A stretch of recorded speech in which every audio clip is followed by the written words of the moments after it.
Hello, my name is Thomas Löhr, and today I want to present you how we use printed circuit board technologies to fabricate conformable electronics. And as an explanation, conformable electronics is for us, for one part, stretchable electronics. That means you can either pull and release one time or a couple of times. And on the other hand, thermoplastic formable electronics. That means we start out from a panel-wise electrical circuitry that we form into a 3D shape with a forming process. So here a short outline of my presentation. First I will present some of the challenges that we have in conformable electronics in general, what we have to take care of, and so that you understand how we develop the technologies and why we develop this in this way. Then I will, in the first part, present you how we do stretchable electronics. First part of that is a substrate technology for the stretchables, then the assembly and encapsulation. And we have, based on that, the technology to fabricate thermo-formable electronics, which I will then afterwards explain, and then I give, of course, some application examples, and in the end will give a very short summary of my presentation. Okay, so as a short motivation and the basic challenges that we have with stretchable electronics, I want to show here in this picture. So on one hand, we have to have some kind of stretchable wiring between components. Then we have the electronic components, which constitute the electronic system, and is to be kept in mind that when we are talking about components, they are typically not stretchable. To make components stretchable, that would be really an overdo. We don't have any technologies for that. So these are more or less commercial off-the-shelf components that we use in our stretchable systems. But what we have to find out is a good way to join, or the joint between the stretchable wiring and the electronic components. So as long as you don't know how the wiring is made, you need to really think about that. And then, of course, we have a transition area between these rigid components and the stretchable part of the whole system that needs to be engineered in one or the other way. And then, last but not least, we have a stretchable matrix into which we embed the whole system. And there are also many different choices. Most of stretchable systems today work with silicone or PDMS, but we are working with a different material that I will show from the next slides on. Okay. First point is we use very conventional printed circuit board technologies to fabricate our stretchable substrates. And the basis of that are typically 100 micron thick polyurethane, thermoplastic polyurethane foils, onto which we laminate a printed circuit board grade copper foil. We have rather large panel size, what is called in printed circuit board technology a full panel that is about 610 by 457 millimeters. And then after we have in this way fabricated what we call a baseboard, we do a photolithographic structuring of the copper circuitry on top of that. And as you see here below, after the structuring, we do it in such a way that we have these meandering lines of the copper, which are stretchable then in the end. So you can extend these and they just follow the extension. And what you see here also on the right picture, that there are some structures which we call stiffening or rigidization structures that are just copper fields which have only the function to prevent the stretchability in this area where we place them. And we typically place them around the positions where we want to assemble components, because they are rigid, they cannot follow the stretch. And we want to prevent also the circuitry in that area to be stretched. Therefore, we just define them in, and they come for free more or less, because they're just part of the design layout for the copper circuitry. Okay, once we have now structured the copper, then we go on like in a Also conventional circuit board fabrication, we apply a solder resist that is typically applied by a spray process or by a casting process or the whole area of the circuitry. And then we structure that, but unlike for example, a rigid printed circuit board or like in a flexible string printed circuit board, we really structure this solder mask only in the vicinity of the component positions, because that mask is not in itself stretchable. Therefore, we have to keep it local. And then, after we have structured locally the solder mask, the system is again fully stretchable.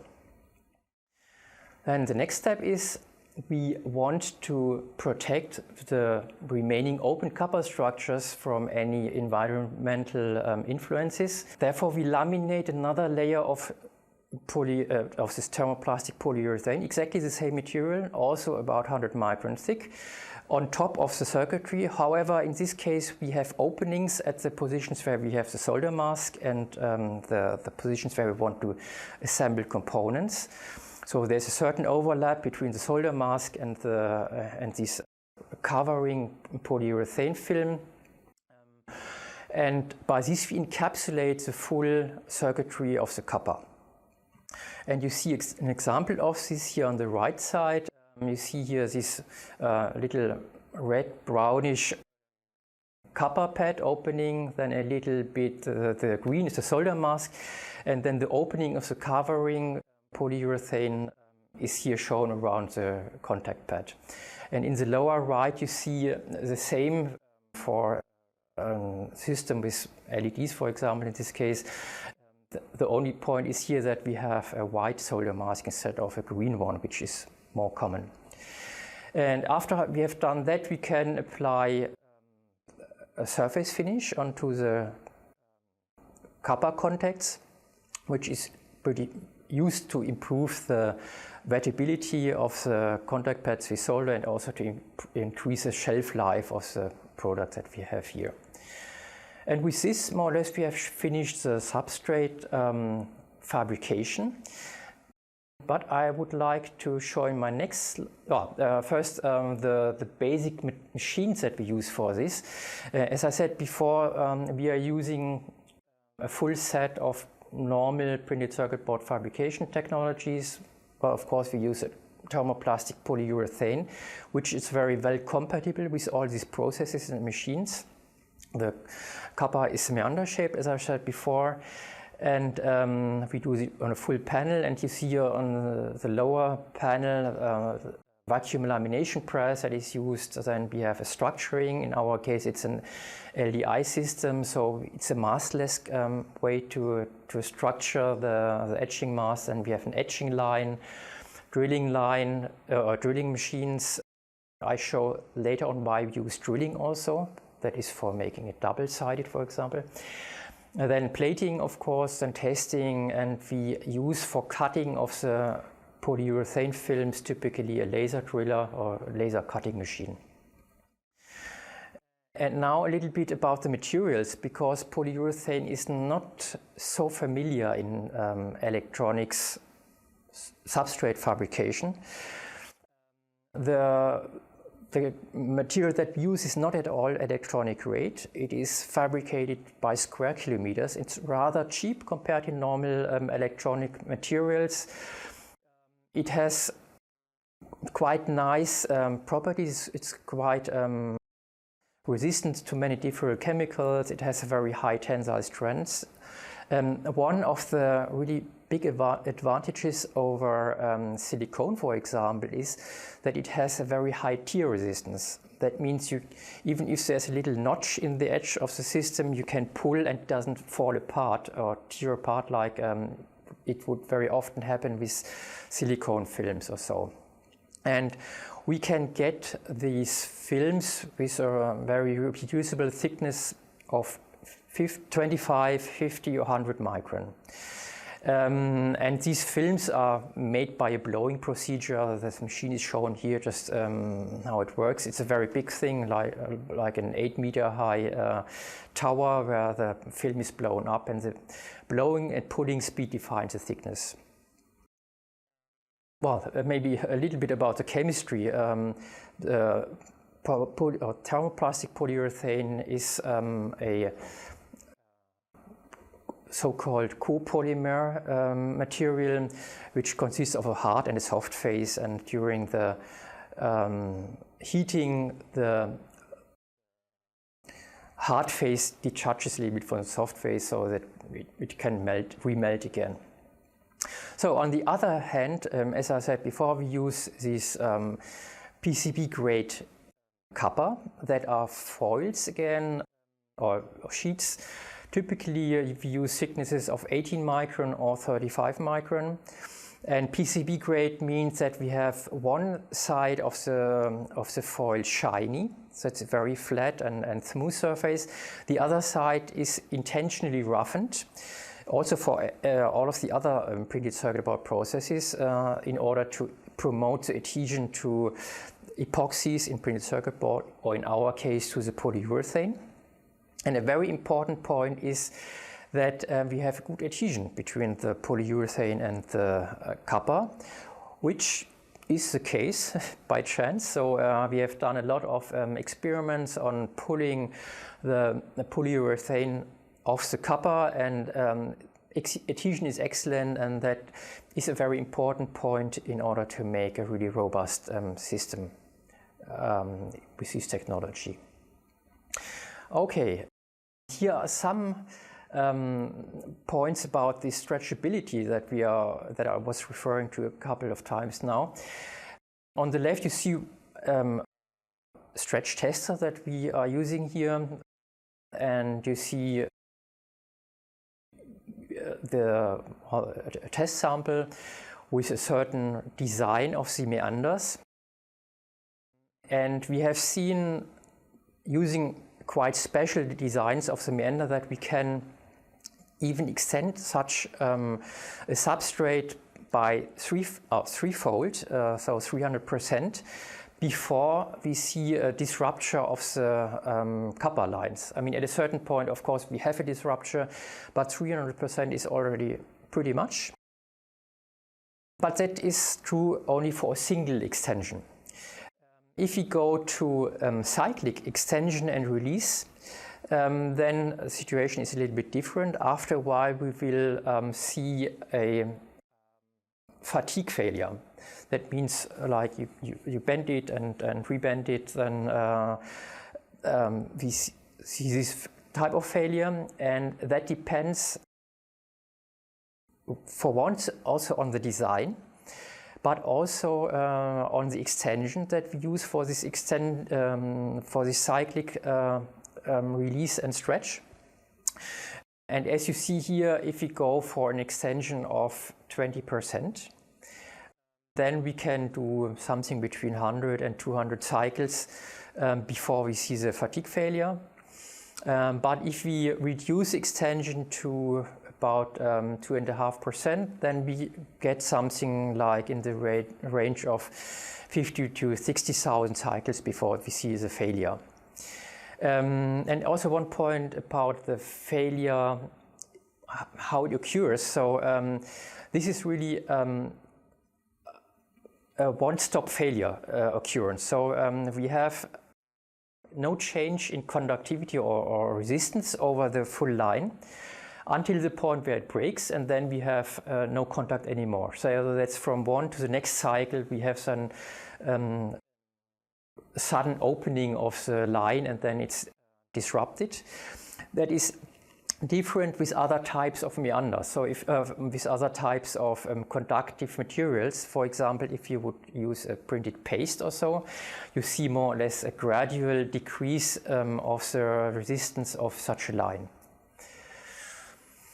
Yeah, so next is I want to show you that we can also do double-sided circuitries of this type, because sometimes you have overlaps or you have to bridge some lines in your circuitry.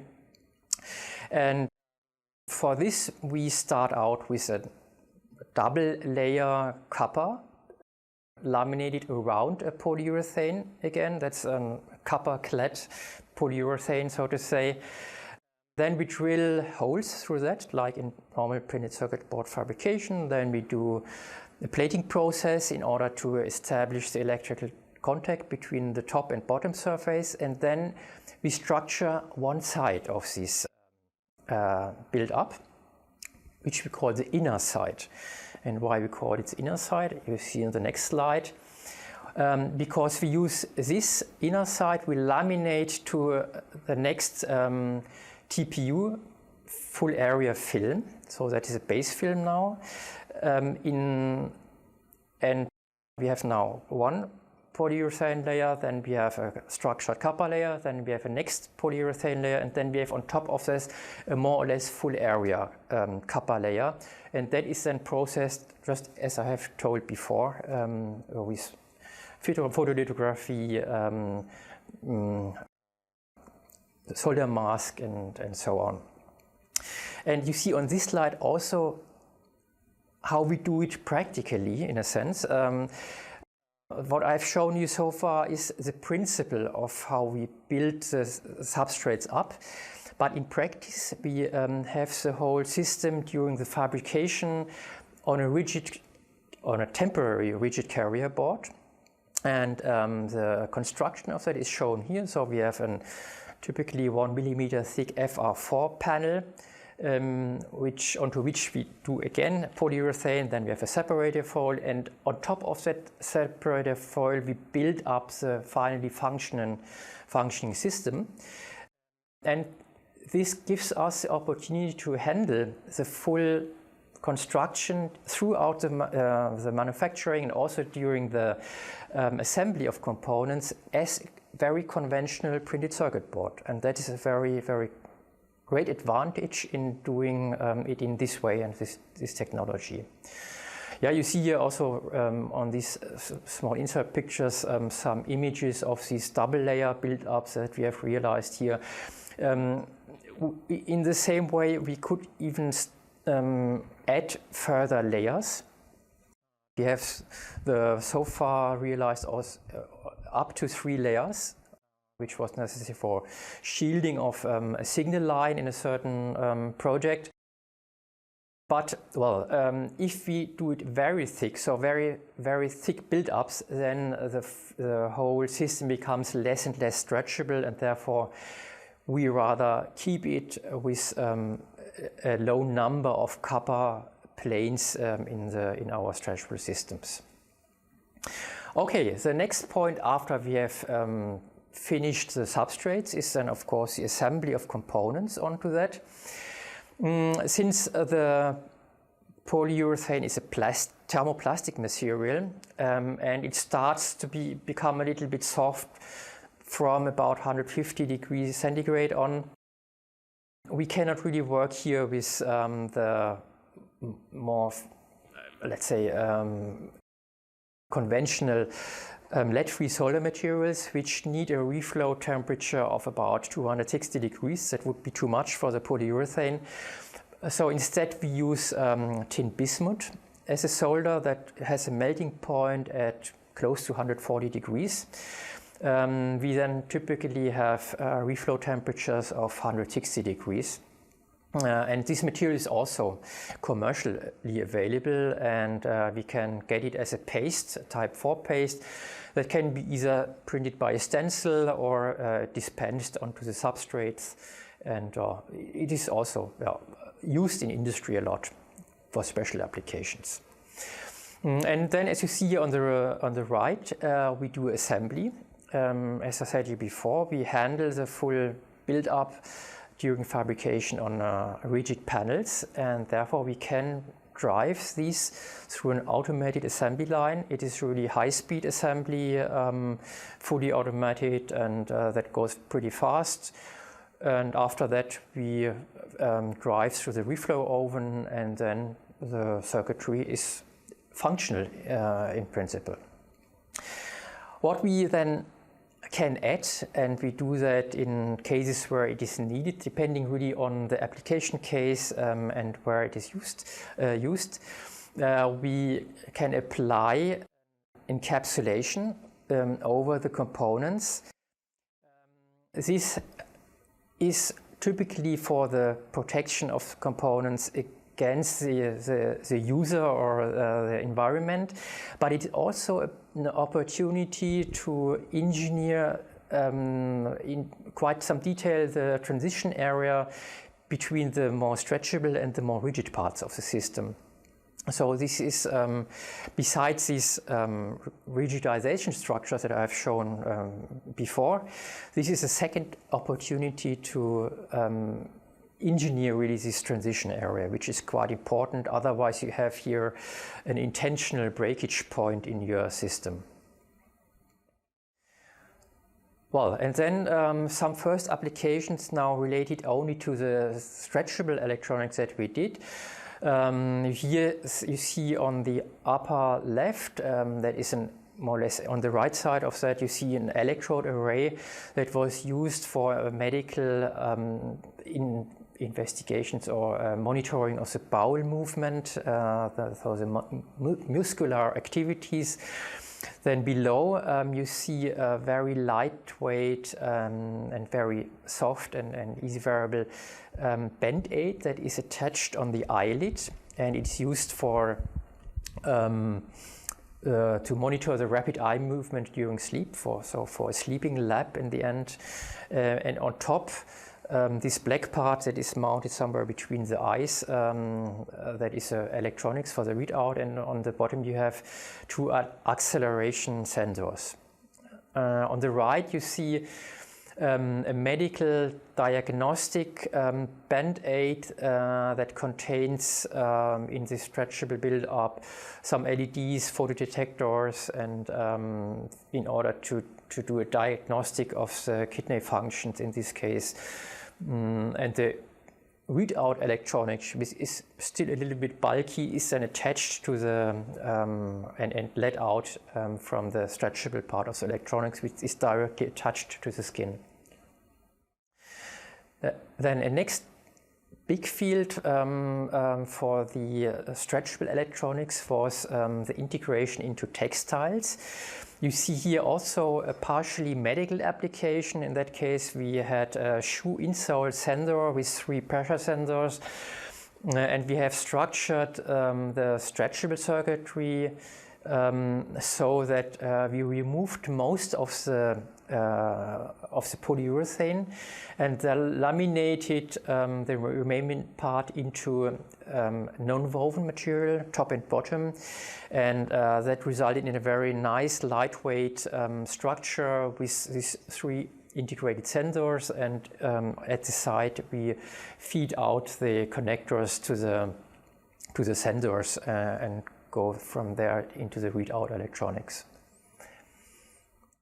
Okay, and then of course we had quite a number of projects with fashion designers, because these stretchable electronics based on polyurethane, they can very easily be laminated to almost any type of fabric. So we did it onto silk, on denim, on cotton, different types. Some of the, let's say, polymeric textiles are, if they have a too low melting point, then it doesn't work, but most of the normal textile it works. And yeah, you see here some of the systems that we realized in that way. Now I would like to show how we make this one-time deformable electronics based on the stretchable. And that is in principle very easy. What we do is we fabricate first a stretchable system or stretchable substrate, and that substrate we laminate onto a rather rigid carrier of polycarbonate. So that is really like a sheet, and it's not stretchable. Thickness can be between 250 micron and 2 millimeters. After this lamination, we have again more or less a rigid plate that we can use then for the assembly again. And then we have to, of course, prepare this board for the fixation into a thermo-forming press. You see here in the lower picture, we have at the side these pinholes for the mounting, the polycarbonate base plate, and then the stretchable system on top. And we use in our institute what is called a high-pressure thermo-forming machine. That consists, well, at one part we have here, I start from the top. On the top we have a compressor unit, because during this forming process we apply a very high pressure, up to 30 bars from top, so it's just an air pressure. Then we have in the back part of the machine, we have the heater array, where we heat up these thermoplastic substrates with a circuitry. Then it is driven through a temperature control field, where we can set then properly the temperature profile if necessary. I mean, we can either heat it the full area, or we can also put profiles with local heating differences. Then drive it through this temperature control unit, and then it comes into the forming station. From the bottom part, we push up the forming tool. From the top, it is closed, and then we apply this high pressure, and that pushes then more or less the hot substrate over the form and brings it into the three-dimensional shape. And as a result, you see here in the next slide, the product that I've shown before. There is now a very light bending into a partially sphere shape. And that is a protruding shape, as I would say. So the LEDs are now on the outer surface of this three-dimensional shape. But on the right side, you see another example where we have an intruding shape. We have the LEDs here now on the bottom of these 4 cups. It fits very nicely in. However, is to say we had quite a number of redesign cycles in order to get it this nicely, because this thermo-forming is still, I would say, pretty much at the, we can do it, but we are still learning a lot about it. And I want to show that in my last slide on the technology.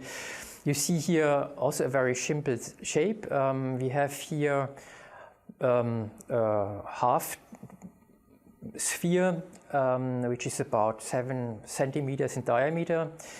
And we were first, when we started working on this, we were only thinking about extensions that we have to cover here. But we really quickly found out that we have both. We have extensions and compressions at the same time in this substrate.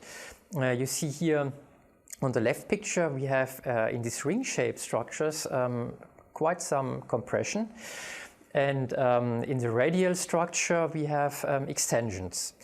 And therefore, the compression we cover with still another, well, it's also kind of a meander, but a little bit different shape. So it's more like these V-shaped structures that can accommodate this compression during the forming. And in the radial direction, we have rather these meander shapes that can accommodate extension of the circuitry in that direction. Yeah, but there is still a lot to be learned, and although we have learned a lot over the past years in these technologies. Okay, and now I come to the conclusions. I hope I could convince you, show you that we can fabricate these kind of systems, electronic systems, using printed circuit board technologies. So for stretchable and thermoplastic formable electronics, so conformable in the end.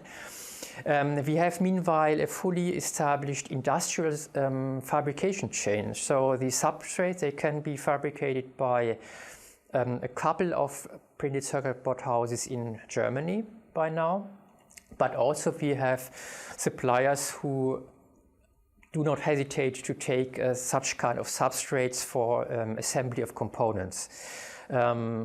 First time it is for them a little bit strange to work with a polyurethane substrate, but after a very short ramp up they can typically do it without problems.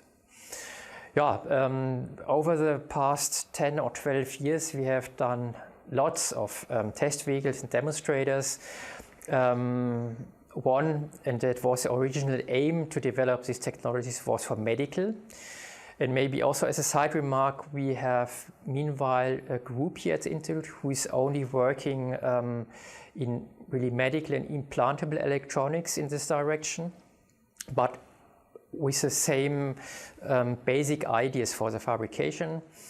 Then we can use it in textile electronics or for textile electronics. And finally, these formable electronics, there was some, or there's a lot of interest from automotive industries, and because that can be used, for example, if the interior of a car or so is shaped and equipped with electronic appliances like control panels or light coming out from the interior parts. Okay, this was my presentation on the conformable electronics. Thank you very much for your attention, and I hope you have some questions. Thank you.